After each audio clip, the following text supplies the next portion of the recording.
Hello, Mr. Kitchen, Global Skill Richmondville High School Physics. Today, a brief overview of our notes on atomic structure. We start by introducing the radioactive particles that were discovered. We have the alpha particle. Here's the symbol for it.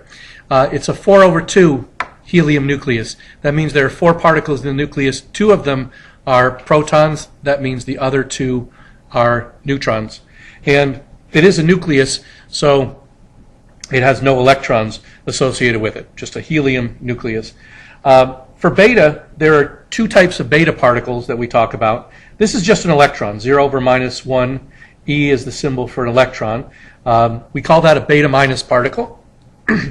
And sometimes when a nucleus decays, it will just fire out an electron. Other times, it fires out the antiparticle of the electron. So we have 0/+1 E. This is a beta plus particle, and it's called a positron or an anti-electron. It's an antimatter particle. It has the same mass and the same amount of charge as an electron, but it's opposite in sign, so it's positive instead of negative, and as antimatter, when it touches regular matter, it annihilates. And the third type of radioactive particle that we get is a particle of light, and this is gamma radiation. These are actually very high energy photons. Down in the electromagnetic spectrum, these are the highest energy particles that we have. Now we can separate these particles with electric, and B is the symbol that we have for a magnetic field. If I take a set of parallel plates here, we've got the positive plate on the top, the negative plate on the bottom. That means the electric field is pointed downward. If we project these alpha, in this case gamma and beta minus particles into this field, the alpha particle has a positive charge, so that's going to be pushed downward. The gamma particle has no charge at all, so it's going to go straight through. And the beta minus particle has a negative charge, so that's going to be pushed upward. And it's got very little mass, so it's going to be pushed upward strongly. Our early models of the atom that we're going to take a look at, the first one is the billiard ball model. This is from John Dalton, and that's a sphere without any type of internal structure associated with it. On top of that, once the electron was discovered by Thomson, they added electrons to this model. And if you take a look at the video from TVO from last night, or the previous one in this series, you'll see a representation of the plum pudding model, well, they call it the raisin bun model. Rutherford's gold foil experiment, we can sketch something like this. And what he has is polonium over here. This is an alpha emitter. There's a gold foil over here. And there's a particle detector, which he initially put over on the other side of the gold foil.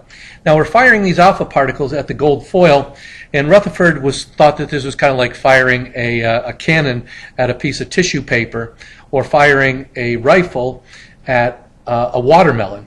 And what he's trying to do is he's trying to take some of this material, some of this positively charged material that he thought was on the inside of the atom, and blow it out the other side, and he could detect it over here. He was rather disappointed that all he ended up with were alpha particles. However, he could see that a few alpha particles were scattered to each side, so they made this detector movable so they could move it all the way around here.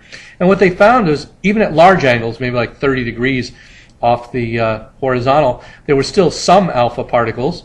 And what was the most surprising is you put the particle detector here, and a few of these alpha particles actually bounced off the gold foil and came back into the detector over here. Now again, this is in Rutherford's mind, it's like firing a cannon at a piece of tissue paper, but having the cannonball bounce off of the tissue paper.